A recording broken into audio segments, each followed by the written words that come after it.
ఈ రాష్ట్రం పరువు మేము తీయలేదు, ఈ రాష్ట్రం పరువు మేము తీయలేదు, ఆడేళ్ల పరువు అసలే తీయలేదు మేము. మానవత్వంలో కేసీఆర్తో రేవంత్ రెడ్డి గారికి పోటీ ఏంది అధ్యక్ష. ముఖ్యమంత్రి గారు చాలా చెప్పుకునే ప్రయత్నం చేసినారు అధ్యక్ష, కానీ ఇది చాలా అన్యాయం అధ్యక్ష. అట్లానే అధ్యక్ష ఒకటే మాట అధ్యక్ష, ఓవరాల్గా అధ్యక్ష గవర్నమెంట్ బడ్జెట్ అంటే floor house leader government leader ముఖ్యమంత్రి గారి మీదనే ఫోకస్ ఉంటుంది అధ్యక్ష. వారు అంతకుముందు ఏం చెప్పినారు అధ్యక్ష, కేసీఆర్ గారు ఎన్నడూ కూడా ప్రజల్ని కలుస్తలేను, నేను రోజు కలుస్తా అని చెప్పారు అధ్యక్ష. డిసెంబర్ 7, 2003లో వీళ్ళు అధికారంలోకి వస్తే అధ్యక్ష, డిసెంబర్ 8, 2003 ఒకటే ఒక రోజు రేవంత్ రెడ్డి గారు ప్రజావానికి పోయినారు అధ్యక్ష. ఇంతవరకు ప్రజావానికి పోలేదు. అసలు అంటే ఏంది అధ్యక్ష, ప్రజల్ని కలవరు. సెక్రటేరియట్కు చుట్టం చూపుగా పోతున్నారు అధ్యక్ష. మమ్మల్ని అనేవాళ్ళు సెక్రటేరియట్కి పోతలేరు కేసీఆర్ గారు. ఇవాళ పరిపాలన ఎక్కడ జరుగుతుంది అధ్యక్ష, పోలీస్ కమాండ్ కంట్రోల్లో కూర్చొని పరిపాలన చేసుకుంటున్నారు అధ్యక్ష. కాంగ్రెస్ అంటే త్యాగాలకు మారుపేరు అధ్యక్ష, కరప్షన్ కాదు. ఈ రాష్ట్రం పరువు మేము తీయలేదు, మీ కుటుంబం తీసుంటుంది, మీరు తీసుంటారు తప్ప మేము తీయలేదు. ఈ రాష్ట్రాన్ని అత్యున్నతంగా ఉంచాలనేదే మా ప్రభుత్వం యొక్క లక్ష్యము. ఇవాళ కాళేశ్వరం అంబిషన్ కరప్షన్ కావచ్చు, తరతరాలుగా వాళ్ళ కుటుంబాలకు పదవులు కావచ్చు, వాళ్ళ అధికారంలో ఉండాలనే ఉద్దేశం తప్ప మాకు అలాంటిది లేదు. అలాంటి ఏవైతే ఎలిగేషన్స్ పెట్టిరో అవి కవిత గారు వెనుకకు తీసుకోవాలని కోరుతా ఉన్నా సార్. మహిళల గురించి గొప్పగా చెప్తా ఉన్నారు. మొదటి 5 సంవత్సరాలలో కనీసం మహిళలకు మంత్రివర్గంలో పదవులే ఇవ్వలేదు. అభయాస్తం కష్టపడి మహిళలు 500 జమ చేసుకున్న 1800 కోట్లు కూడా మీ ప్రభుత్వం వచ్చినాక అవి మొత్తం వాడుకొని వాళ్ళను ఎగ్గొట్టినటువంటి పరిస్థితి. పావుల వడ్డీ కూడా మీరు ఇవ్వలేదు, ఎగ్గొట్టిపోయారు. ఈరోజు మేము చేస్తూ ఉంటే ఏం చేయడం లేదు, ఏం చేయలేదని మాట్లాడుతున్నారు. అదేవిధంగా ఇరిగేషన్కు తగ్గించారు అంటున్నారు. నీళ్లు మొత్తం మీరున్నప్పుడే కాలువలై పారుతున్నాయని అన్నారు. ఇంకా ఇరిగేషన్ ఎక్కడ మొత్తం మీరు కట్టినాం, మేము కాలువలలో నీళ్ళు ఇచ్చినాం, ఇప్పుడు కన్నీళ్లు గారుస్తున్నారు అనడం ఎంతవరకు తప్పు, ఎంతవరకు కరెక్టు? మీరు అన్నారు కదా మొత్తం కాలువలలో నీళ్లు మీరు దవ్వుతాయి, కాలువలు దవ్వుతాయి, మేమేమన్నా మూసేసినామా సార్? కాలువలు ఏమన్నా మూసేసినామా? అట్లనే కరప్షన్ అంటున్నారు. కరప్షన్ మీ డిఎన్ఏలో ఉంది, మీ పార్టీలో ఉంది. మీరు ఇష్టానుసారంగా ఎస్టిమేషన్స్ పెంచి మీరు దోసుకొని తిన్నారు, మేము కాదు.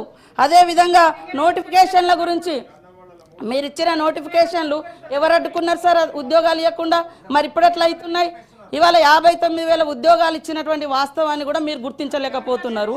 ఇవాళ కారుణ్య నియామకాలు అంటే చనిపోయిన వాళ్ళ గురించి కనీసం మీరు పట్టించుకోలేదని నిన్న మాట్లాడండి సీఎం గారు. 7-8 సంవత్సరాల నుంచి పెండింగ్లో ఉంది. మేము ఆశలను పిలిచి ఆశా వర్కర్లను ఎట్లా కొట్టిర్రు, ఎట్లా సూదులతో కూర్చుతారన్నారు, ఇవన్నీ ఎట్లా మాట్లాడిరు. కాబట్టి అవును మీరు అన్నీ చేస్తే మరి మిమ్మల్ని అందరు అక్కడ ఎందుకు కూర్చోబెట్టిర్రు?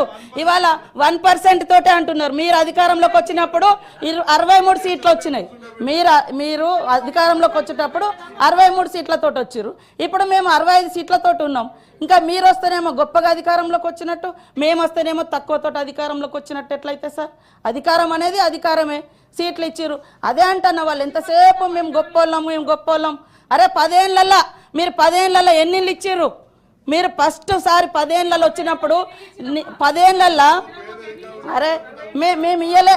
ఉమ్మడి రాష్ట్రంలో అది సరిగా జరగలేదని తెలంగాణ కోసం కొట్లాడి తెచ్చుకున్న తెలంగాణలో మీరు అద్భుతాలు చేస్తా అన్నారు.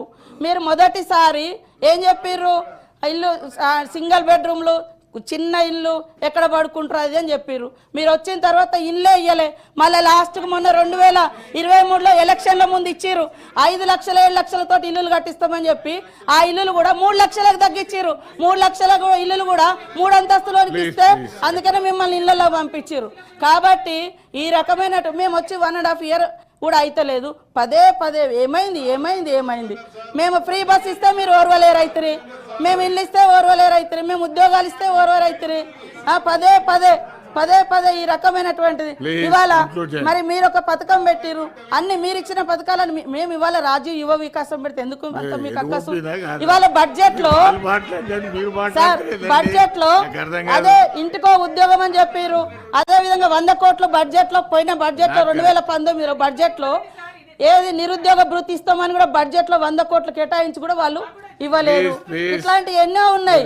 కాబట్టి కరప్షన్ లేదా రాష్ట్రం పరువు మేము తీయలే, వాళ్ళ పార్టీ వాళ్ళు తీసిరు. అందుకనే ప్రజలు అర్థం చేసుకున్నారు, ఆ రకంగా చేసిరు. కాబట్టి ఇలాంటి తప్పుడు ప్రచారం, తప్పుడు మాటలతోటి సంకల్ గుద్దుకోవడం మంచిది కాదని చెప్తున్నా. ఉన్న వాస్తవాలు మాట్లాడి అప్పులు కూడా FRBM ప్రకారం 4.5 లక్షలు పైగా తెచ్చిర్రు. మిగతా కార్పొరేషన్ లోన్స్ ఉన్నాయని మేము స్పష్టంగా చెప్తున్నాం. కార్పొరేషన్ లోన్స్ కూడా తెచ్చిర్రు, అవన్నీ కూడా బయట పెడతాం. అప్పుడు మీరు ఒప్పుకోండి. మరి మీ హయాంలో 7 లక్షల కోట్ల అప్పు అయిందా కాలేదో మేము చూపిస్తాం. సీఎం గారు బరాబర్ చెప్పిండు అప్పులకు అప్పులు వడ్డీలు కడుతున్నామని. అయినా కూడా అదే రకంగా మాట్లాడు. ఈ రాష్ట్రం పరువు మేము తీయలేదు, ఆడోళ్ళ పరువు అసలే తీయలేదు, మేము తీయలేదు సార్. తీర్మార్ మల్లన్న గారు.